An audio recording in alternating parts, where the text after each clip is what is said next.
¿por qué es importante analizar de dónde viene España y quiénes son los españoles? Porque todos tienen sangre española, incluyendo los indígenas. ¿Por qué? Porque los indígenas durante siglos se dedicaron a robar mujeres españolas, en los famosos malones, durante unos 300 años antes de la independencia, y esto siguió después de la independencia, porque siguió la campaña de la Patria Vieja, después la campaña de la Patria Nueva, después la campaña del Perú, que en el periodo de la campaña del Perú siguieron los malones en la Araucanía, y después la famosa Guerra a Muerte, que fue una guerra muy, muy larga y muy violenta que abarcó todo Chile, incluyendo todo el sur de la Patagonia, que en esa época era chilena, pero en el fondo era una Patagonia vacía porque no había ni control de los argentinos ni de los chilenos en esa zona. Y los Pincheiros, los Benavides, llegaron hasta, no sé, hasta Carmen de Patagones, en el Atlántico, y asaltaron muchos pueblos al sur de Buenos Aires, incluso llegaron a Santa Fe, y Mendoza y San Luis fueron asaltados por los Pincheiros, por ejemplo, en combinación con indígenas. Entonces la guerra a muerte fue muy larga y durante todo ese periodo hubo malones en que los indígenas robaron mujeres blancas y se las llevaban a la Araucanía y se incorporaban a la genética de los pueblos araucanos cuyos descendientes hoy día reclaman con esta violencia externa, este caos, ¿no? Siendo la gran mayoría de los indígenas contrarios al terrorismo y contrarios a la violencia, incluso muchos de ellos víctimas de esta misma violencia impulsada por el Foro Sao Paulo del Exterior. Entonces volvamos a quiénes son los españoles. No sé qué es lo que específicamente te interesa a ti sobre nuestros ancestros españoles, pero te doy la posibilidad de que me des una pauta. Sí, mira, en realidad aquí se habla mucho de que los españoles que llegaron a nuestro país eran de la peor clase que podía haber visto. Eso es lo que dicen los historiadores, pero de ahí no todo tiene que haber sido malo, o sea, también le deben haber puesto mucho de su cosecha. ¿Qué se sabe de eso? Que efectivamente vino lo peor de lo peor a la conquista de América, y eso también nos pega a nosotros como de golpe de timón. Yo no conozco ningún historiador serio que diga eso.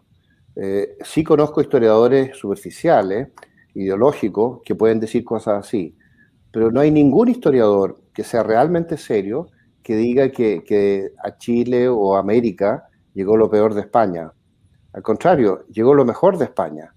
Llegaron los hombres jóvenes, que eran guerreros casi todos, que venían de esta larga lucha en la conquista contra los moros. En España se luchó 781 años contra los moros.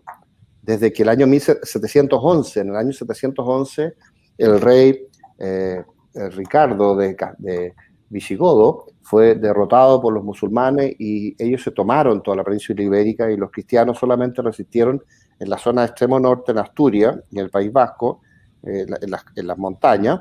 Desde ahí empezó una larga guerra de reconquista que duró 781 años. Entonces se forjó durante siglos una raza guerrera y una raza templada en el sacrificio y en la cruzada. Y los mejores hombres de esa cruzada fueron los que después del descubrimiento de América vinieron a la conquista de América. Muchos de ellos eran soldados que habían estado en guerras anteriores contra Francia en Italia. No sé si tú sabes, pero Francia e Italia se enfrentaron en el sur de Italia durante varias décadas. Los españoles derrotaron finalmente a los franceses y los sacaron, a pesar de que Francia era un país mucho más habitantes, mucho más recursos que España, pero con este temple militar que tenía España forjado durante siglos en la guerra contra los moros, los soldados españoles eran insuperables. Y el gran capitán fue el que finalmente logra expulsar a los franceses y después entran en conflicto con los franceses en el norte de Italia, después que lo habían echado del sur. Y tenemos conquistadores de Chile, por ejemplo, que participaron en el norte de Italia en guerras contra el rey de Francia. Francisco de Aguirre y Pedro de Valdivia coparticiparon en la captura del rey de Francia en la batalla de Pavía, en el año 1519. Y ellos son los conquistadores de Chile. Pedro de Valdivia, que es el que hace Chile, Francisco de Aguirre, que era el segundo de la conquista, un hombre clave, que fue el que después desarrolla todo el norte y cruza la cordillera y se va a formar lo que hoy día es Tucumán, el gran Tucumán de esa época, que hoy día incluye un montón de territorios del norte de Argentina. Esta gente eran todos nobles, guerreros, de la casta de los hidalgos, que era una casta guerrera.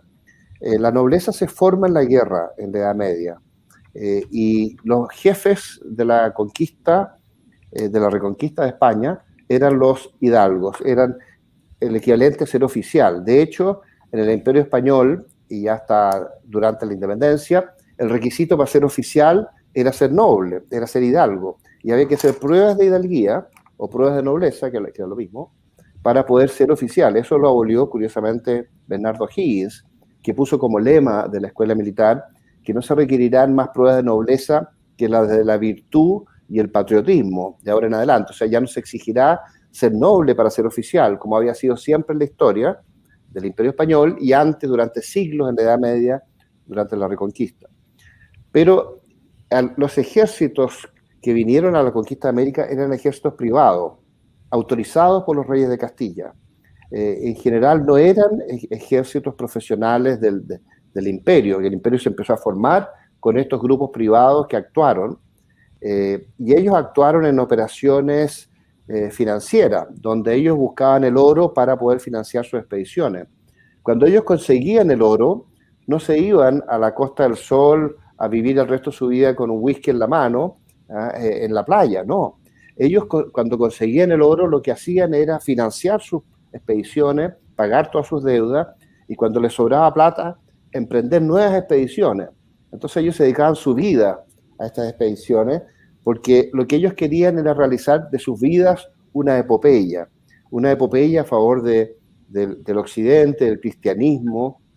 Ellos se sentían con la misión de expandir la cristiandad en el mundo, que era la misión que le habían dado los apóstoles y que derivaba de esta cruzada que había habido durante toda la Edad Media de la guerra contra los musulmanes, contra los moros, hasta que finalmente los echan de Granada el año 1492.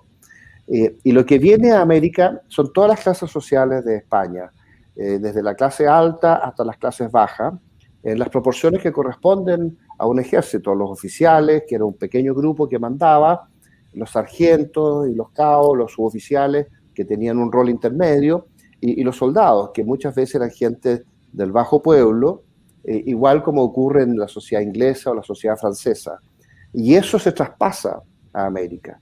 Pero la conquista inicial fue hecha principalmente por hidalgos, o sea, principalmente por nobles.